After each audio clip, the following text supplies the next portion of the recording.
Welcome back to my channel, Simply Just One. And this is a video I never thought I would have to make, but here we are. So, I miscarried my twin girls in September, and I want to share my story with you today. Let's go back to when me and my husband found out that we were pregnant. So we weren't trying, just happened. And I actually found out on June 19th, 2024, that we were expecting. I would honestly say that when we found out, it was more so shock. I really wasn't excited, if I'm being honest, but I was stressed because I wasn't in the best space financially. We wanted to be in a better space. We wanted to wait until it had been a year of our marriage, and it was like it's all happening so fast. But I immediately woke my husband up and told him, "Hey, we're pregnant. I had a pregnancy test that was positive," and he was in shock. He didn't understand. He just didn't realize what was going on. Because I really woke him up in the middle of the night to tell him. But yeah. So moving right along, we told my family after we went to the initial appointment at the wellness center to get a pregnancy confirmation. We got that. And then later we went back to get an ultrasound, and that's when we found out it was 2 babies. I always said I wanted twins, and so I wasn't really surprised. I was very excited. I guess found out it was twins because it's something that I always wanted. My husband wasn't in shock either because I told him when I got pregnant, I was like, I think it's twins. What if it's twins? And I would continuously bring that up to him. So when they told us and confirmed that it was twins, he wasn't shocked or anything. That was crazy. So then we ended up telling my parents. They actually had brought us to medicine halfway in Chattanooga because they were bringing us a microwave, and their microwave was very much needed because the place we moved into currently didn't have one. So they met us in Chattanooga, and that is when I surprised them with the news that I was pregnant. I didn't tell them it was twins, but I did tell them I was pregnant. And so they were shocked as well, but I can insert some footage of how they reacted, but... That's what I know. So she's pregnant? It says a positive test was obtained. Proof of pregnancy. Estimated due date, 10/25/25. Yeah, they were shocked, but I think they were excited as well because, they already have my niece, and so just adding another one to the mix wouldn't even be all that crazy, So, we enjoyed our pregnancy. I was at my job, going through all the symptoms. I was nauseous every day. I actually was doing some things I probably shouldn't have been doing within the pregnancy, but I was having the cravings. Like, I enjoyed Chipotle. I enjoyed some other things as well. And so everything was going well. Me and my husband decided that it was time for me to quit my job because I felt like it was very taxing my body. I would come home, go to sleep, and do it all over the next day. And I just felt like I wasn't being, respected is maybe not the right word, but I just feel like working wasn't the best for me and my babies. So I actually put my 2 weeks in, really my 1 week in. It was also some discord in the office, and I felt like it was just my time to go. God was telling me it was time to go, all these other things. So I did leave at the end of August. Mind you, I worked June, July, August, and yeah, I left at the end of August. But before that, I left the middle of August. We went on a family trip with my family, And the week before that, we went on a family trip with his family. So when we went on a family trip with his family, we ended up telling them that we were pregnant, and we actually told them, we didn't tell them it was twins yet, but we did tell them we were pregnant. They were so excited because when I arrived, I was nauseous. I was always in the room, always asleep, because you know, pregnancy takes a lot early in that first trimester. So then the week later, we went ahead and told my brother, his wife, and my mom that we were having twins. They were shocked. I mean, shocked my brother, he was literally just screaming. You too slow. Cause we already knew they were pregnant, so why would there be a bug? I knew it. You're gonna get not one but two cousins. Oh goodness. Randy like a laugh. Twins. Like, what? It's twins. It felt like it was crazy because, you know, he was like, you always said you wanted twins. Mom always said the same. And it actually is twins. And so it was a super exciting time. Everybody kept saying, oh my gosh, it's twins. They're so excited. What and whatnot. And so it was a really exciting time. I was uncomfortable, honestly. I was growing. I was beginning to show. I think at this time it was probably maybe 12, 13 weeks or something. And I was about to go to my first OBGYN appointment. And previously I had only been going to the clinic just to ensure that I was pregnant for real.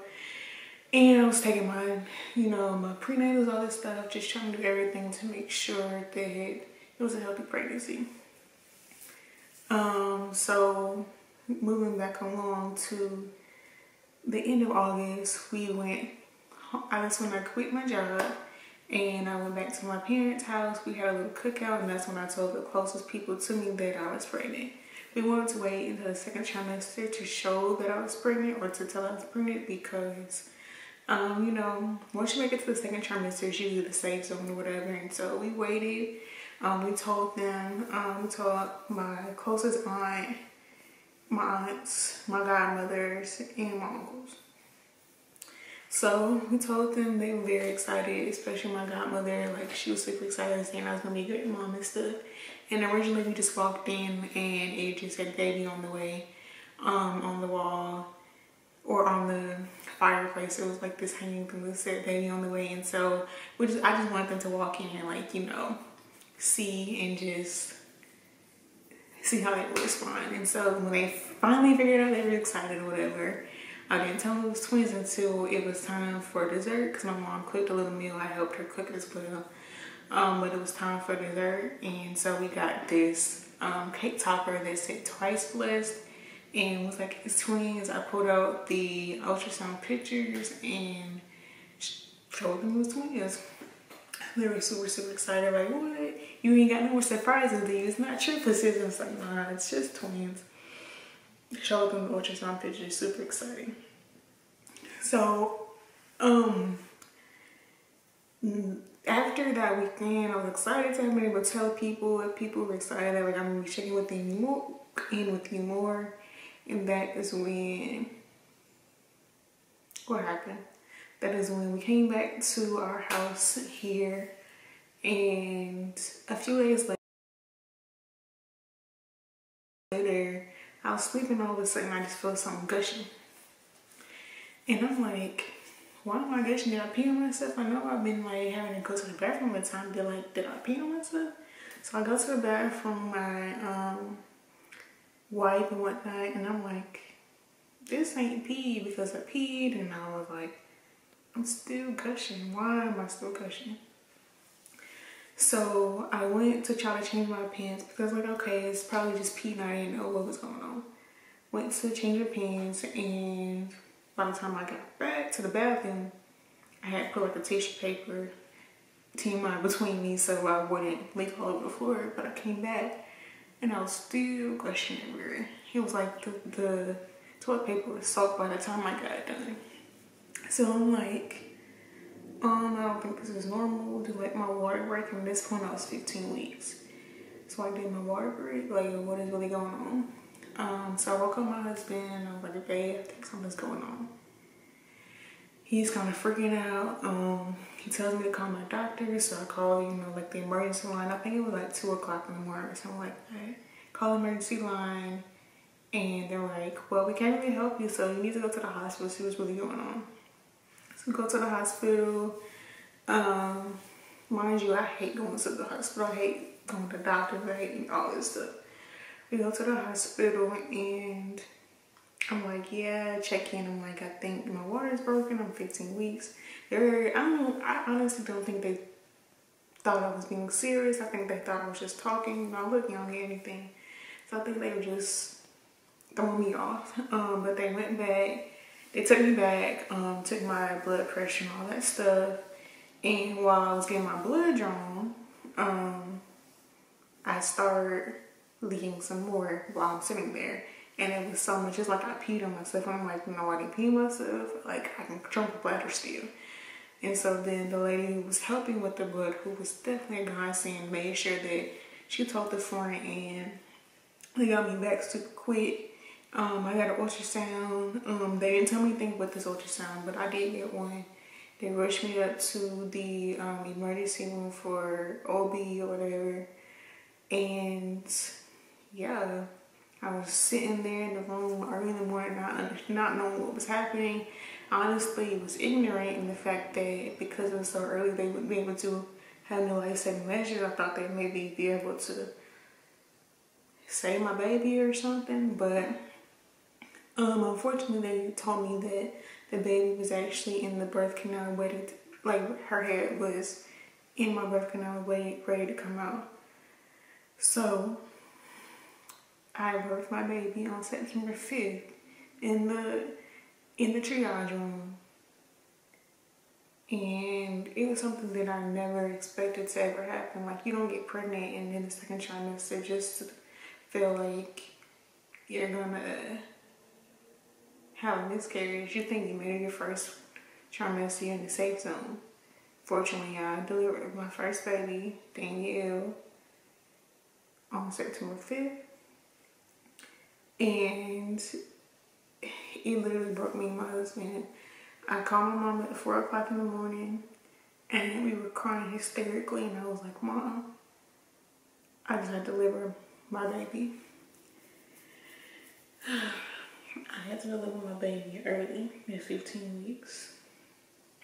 So my mom and dad rushed down here, drove down here, got here to the hospital in the morning, and then I stayed in the hospital about three days. The other baby was still doing fine. She was moving around, and this is actually when I found out I was having girls, because we had planned on doing a gender reveal a little bit later, and I just wanted it to be like a celebration of life. But unfortunately, it didn't happen. So I found out I was having 2 baby girls when I delivered them. So when I delivered baby girl A, or Danielle, they thought that baby girl B was still doing good. She would be able to stay in for a little while, but it meant I was gonna have to be on bed rest. At one point they told me that I wasn't gonna be able to leave the hospital until I delivered baby B, but fortunately I was able to go home and be on bed rest, just to make sure that baby B was staying in there. They tried to make her a corsage, what is it called? Cerclage, to basically close my cervix up, but I declined it just because I just felt like, sorry about that, my camera ran out of storage on my phone now, so if you see a change of quality, that's why. But back to where we were talking about, they offered to give me a cerclage. However, I declined it because honestly I knew that based upon my relationship with God and him talking to me, I knew the baby girl B wouldn't stay in there. And it was just like the risk of infection wasn't worth it to me. So yeah, we were able to get discharged, and I came home. My mom and dad made sure everything was together with the house. The house was literally insane because we didn't expect this to happen. So they made sure everything was okay. got us a mini fridge because I was supposed to basically just be on bed rest, so we wanted to make sure that everything was accessible to me. Mind you, while all this is happening, I am in school. Still am in school to this day, but it was just so much. So, yeah, I think that was maybe a Wednesday. I got home on maybe Friday or Saturday. Yeah, I think I got home back on Saturday. And my parents left to go back to their home. And I thought everything was gonna be good, you know, just take it easy for the next at least 7 weeks to make sure that baby girl B was able to live and make it to viability. However, they left maybe at noon or 1 o'clock. I was taking a nap because I didn't get much sleep in the hard triage beds. Had taken a shower finally after 3 days. So I got home, relaxing finally. And when I delivered baby girl A, we didn't deliver the placenta. So there was still the placenta of baby girl A in me. And so we had to make sure we monitored for infection and all the other things. And if anything was to ever happen, they told me to make sure that I came to the hospital. We didn't want infection or anything else because that's gonna make us deliver baby girl B. Well, literally within a few hours, I go to the bathroom after taking my nap and I see something hanging and I mean, I didn't know what it was. It was not the placenta because it was something different. And I called my bae and I was like, bae, I think we need to go back to the hospital. So we go back to the hospital literally a few hours later, still Saturday at this point, and we get readmitted. The doctor comes in and says it's just mucus or whatever, and so we think we're fine. However, we weren't. A few hours later, I start contracting, and I told the doctor, and he was like, maybe that we don't know. It could just be your body is trying to do what it needs to do. So I literally cramped that whole night. One morning, didn't sleep at all that night. And the next morning I was like, babe, yeah, something's not right. And he went to the bathroom. When he came back, my water had broken. The nurse was actually in there and I was like, yeah, I think my water broke again. She comes in and check and I'm like, here we go again. It's happening all over again. Baby girl B is coming out and there's nothing I can do about it. I'm going through this trauma all over again. So my husband comes back and he was like, oh, so your water broke. Yep. So this time they gave us a nurse, like just for us, because they said that we needed more attention and want to make sure that I was okay. So I appreciate them for that because she was the best nurse. I don't even remember her name. I don't remember much from that period, like as far as details go. What's going around me, I just know what happened to me. But yeah, she was like the best nurse. And yeah, my water just kept breaking and then it was like, I feel like I was literally peeing on myself, and then it was sort of like blood everywhere, and I was like, babe, I'm cramping really bad. And it was like this really intense contraction, because I had previously before had a lot of pain, and so they gave me some medicine. The medicine didn't do bad. I threw up, I was out of it. It's like, I'm not taking this again. So they offered it to me again when I told them I was contracting really bad. I was like, no, I'm not doing it. And so basically, they were like, yeah, it's time, you have to deliver baby B. And this time it was more intense than the first time, because the first time baby A was already in the birthing canal. It was just like they pulled her out because she was already stopped breathing and everything like that. But baby B was literally, I went through active labor with no medicine but Tylenol. When I tell you, it was like this really intense contraction, really intense cramp, and then everything exploded. And then they came, and the doctor came, and she pulled baby B out, and Janelle was born on September 8th, 2024. And at 9, I think it was like 9:05 in the morning. And I feel like this time it was just like, here we go again. And I was just in the daze. Like, first time it hurt really bad because it was something I wasn't expecting. But second time, it was like, here we go again. The pain was more intense. The blood was everywhere. Like, literally the floor was covered. My gown was covered. And then this time I had to deliver 2 of the placentas. And when I tell you, the doctor pushed on my stomach so hard, I'll never forget that pain. It hurt so bad because she had to stick something in my butt to make me contract to deliver the placentas. So we delivered the placentas. Well, I delivered the placenta, and before I did, they really thought I was gonna have to do a D&C because I was bleeding so much. But fortunately I wasn't. And so I delivered the baby, and yeah. After I delivered the baby, they asked if I wanted to see them, and I was like, I'm not ready. I just asked them to take pictures of the babies on our phone, and my husband actually did go and see them, and they are so cute. They were so beautiful, and I know that they were look just like us. They're gonna be so cute. It's the cutest twins ever. But yeah,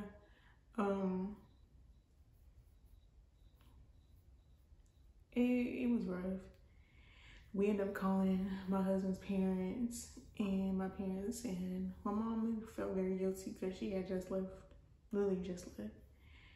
And then his parents came in and just came up to see us to make sure everything was okay, which it wasn't, of course, but I was just thankful that I didn't hemorrhage. I was thankful that I didn't die, because I could have. And if I didn't have such a great doctor and great nurses, or, you know, if something would have happened, I mean, something very well could have happened, especially with all the laws around, like, babies and birthing and like early labor and all this stuff. But yeah, I saw my babies eventually, but they finally moved me into an actual room after delivering both of my babies in the triage rooms. And I would just say, like, that was the most traumatic experience I've ever experienced. Like, I told my mama, like, I am good on having kids until God still tells me it's time to have kids. It's officially been 2 full months since this all happened, and I would say that grief is a roller coaster. I would say for the first 7 to 8 weeks, I felt an extremely dark cloud was over my head. I still feel it at times. I still don't want to talk to anybody really. I still am very distant. I still just want to be alone most of the time. However, I am getting better. However, I am no longer angry at God. I am no longer not wanting to talk to him, and I actually do talk to him again. We actually recently just went back to church Sunday after not being in church for a very long time in person. I mean, we would go online, but I honestly didn't want to hear nothing about God. I didn't want to hear nothing about how God has a plan for you. God knows what you got going on. Like, I didn't want to hear none of that, because why would God allow me to get to the point when I was super excited about having these babies that I was not expecting to have, just for him to take him. Like, I was finally coming around to, like, we're gonna have 2 babies. Between my man right now, it's supposed to be the nursery. We were starting to prepare our registry, which I probably still have a registry up, which is crazy that I'm thinking about right now. And it was just like, why would you wait? Why couldn't it happen earlier on, before I was even accepting of me having 2 babies? Why did you make it happen like this? Like, and right now it's causing me to go back into the mindset I was feeling when it first happened. But I will say that I am pushing through it. I am understanding that things will get better. I mean, it doesn't get easier. The pain is still there. I still feel them. I still feel like there's a hole in my heart, because my babies aren't here. Like, especially around this time, I was expecting to be pregnant and enjoying Thanksgiving food and Christmas with my family and my new family that I'm creating with my husband. But now it's just like, it's just us two. And I mean, I love this man to death, and he's been doing amazing, helping me grieve and giving me space and dealing with my baby blues, my postpartum depression, all the things. But I wanted it to be us plus two, you know. I wanted it to be David's party of 4, and now it's just David's party of 2, which is still a blessing that I'm here. But I would just say that nobody expects to get pregnant just to end up having a miscarriage. Nobody expects that they'll be a part of this community who have lost their babies. Like, nobody should ever have to experience what it feels like to lose their children. And I never understood that until now. And so to everybody who is ever like feeling, to anybody who's ever gone through this or feels that they're alone, you're not. Because I understand how you feel, and I could never understand it before. Like, you hear about miscarriages all the time, and you never understand how traumatic and how life altering that is until it happens to yourself. So just know that you're not alone. People like me are here to help and talk and grieve with you, because it hurts. It hurts really bad. And it's like, I'll often think about how I never got to feel them kick in my belly, or never got to experience them growing up. And I'm thankful that when we were in the hospital, they did allow us to record the heartbeat of baby. And so that is on my husband's phone, and I do plan on getting a Build-A-Bear or something to put their heartbeat in. But I would just say that I am continuing to heal. I'm continuing to understand what life is after miscarriage, after loss, through grief. I actually do have a therapy appointment. I actually found a therapist, which I'm so grateful for. I have a therapy appointment, my first one today. And you know, at this point, it's just about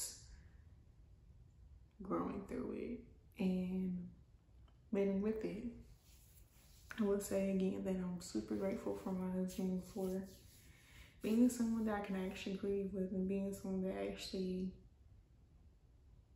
loves me in spite of it and loves me through it all, because it hasn't been easy, I would say that, and it hasn't been a smooth transition. I feel like I'm only a portrait of myself currently, and it's like trying to figure out who Jocelyn is post miscarriage. Who is Jocelyn? What does she want to do now in life?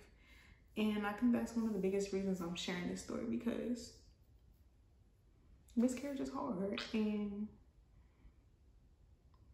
if I can just be there to support one mom who's going through the pain and the guilt and the feelings that I'm feeling, that's my job. And the last thing I want to say is, like, if you're going through a miscarriage, if you lost a loved one, if you lost a baby, don't give it yourself. It's not your fault. And that's the thing that I have been trying to work through as well, especially when it first happened. Like, maybe if I would have just paid more attention, this wouldn't have happened. Excuse me. Or maybe if I would have noticed this wouldn't happen.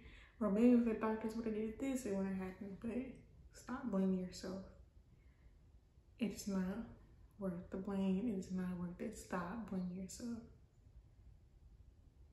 You did all you could do as a mom. You did all you could do as a parent. And it's not your fault. And you have to believe that it's not your fault. So I just want to close this video and tell you all that it's gonna get better. It's gonna get better to work to live through. I don't know if it'll get easier on my heart. Maybe it will. Maybe it won't. But yeah, this is the reason why I've been just to myself. If any of my little ones want to know how I'm really doing, I don't know. I'm not good. I'm not terrible, but I'm okay. And I'm gonna get more okay as the days go by. So just want to say I love you all, especially moms of people losing their loved ones, their child. I love you so much. You're not at fault. You did nothing wrong. You can make it, and you're stronger than this. You're gonna make it. I love you all, and I will see you on my next video. Bye.